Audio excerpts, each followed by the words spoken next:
Hey travelers! Welcome to my YouTube channel. If you are new here, I'm Jude, a legit travel agent. You can follow me in my FB page, Juda Travel and Tours, in my TikTok account, or subscribe my YT channel cause I am making video tutorials all about airline tickets. Today, I'm gonna show you how to rebook a ticket. Sakto itong comment ni Jarel Cernio. Bakit po kaya para sa add-ons lang yung lumalabas na may icon? Wala sa rebook. Kaya yan yung ituturo natin ngayon. So, let's begin. First, go to cebupacificair.com and then manage booking. Enter booking reference number and surname and click continue.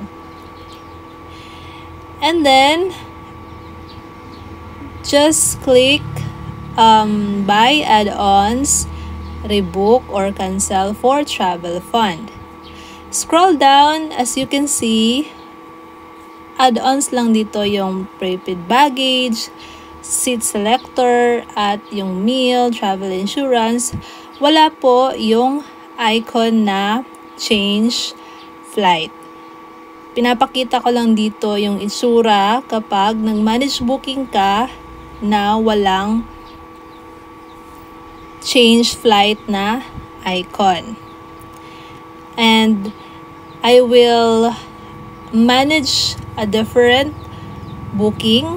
Papakita ko din sa'yo yung booking na merong change flight option. So again, balik ka dito sa manage booking page. Enter booking reference number. Ito yung booking reference number ng aking client. And then enter surname and click continue.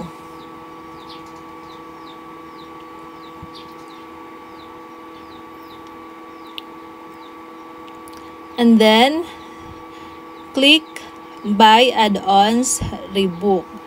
So, same as kanina, i-click mo yung buy add-ons, rebook. And then, scroll down, and as you can see, configure your booking. Meron ditong change flight, hindi lang clickable yung cancel flight, and pwede ka ding mag-add ng infant. So, sa booking na to, sa booking ng aking client ay merong change flight option. Pero yung pinaka-first, ang meron lang ay yung manage your add-ons. Pwede ka lang makapag-add ng baggage. So, paano siya gagawin kung nag-manage booking ka na walang change flight option? So, going back to manage a different booking. But this time, punta tayo sa bagong website ni Cebu Pacific at mag-login. Login using your email address and then send code sa email, enter code, and then click verify. So, dapat yung account, yung email na ginamit mo sa pag-book, ito din yung Cebu Pacific account mo. Click my account and then my bookings. And then manage.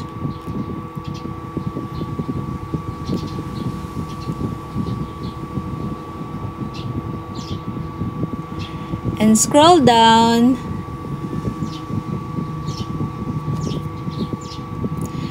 And dito, modify flight. Nandito yung rebook flight and update guest details. So, click rebook flight. And then, select your new departure date. So, for the original destination, hindi na yan mapapalitan, only the departure date. And then, click continue.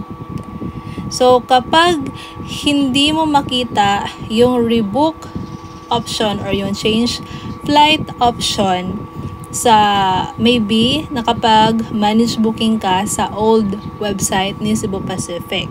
So, kapag ganon, punta ka lang sa new Cebu Pacific website, itong cebupacificair.com, and login ka lang sa using your Cebu Pacific account at doon mo makikita ang rebook flight. So now, namili na ko dito ng time kung kailan i-rebook ni client yung kanyang flight.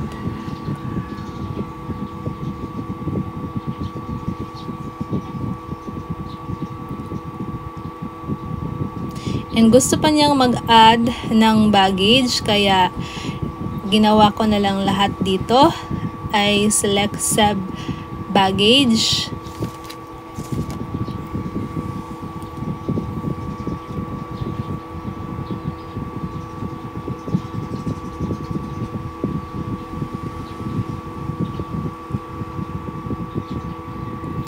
And meron na siyang naka-add na 20 kg baggage. Gusto pa niya mag-add ng another 20 kg to make 40 kg. Pero ang galing ng Cebu Pacific kasi if you want to add more kilogram, like add ka ng plus 4 kg or 5 kg, pwede kang mag-upgrade dito.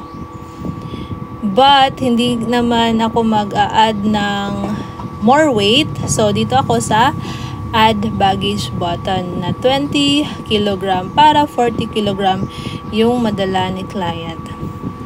And then after that, i-click lang itong proceed to payment. So hindi ko na na-click itong proceed to payment.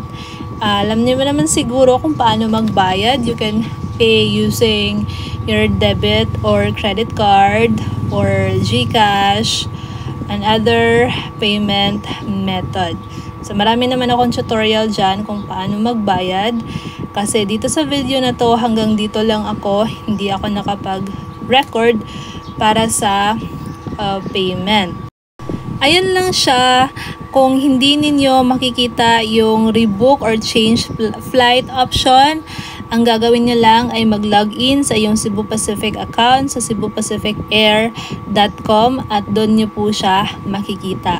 Kung meron kang question, mag-comment ka lang below this video or message me sa aking Facebook Travel and Tours page, Judah Dream Travel and Tours by Star Legends Adventures. That's all for this video and thank you for watching, and don't forget to like and subscribe. Bye!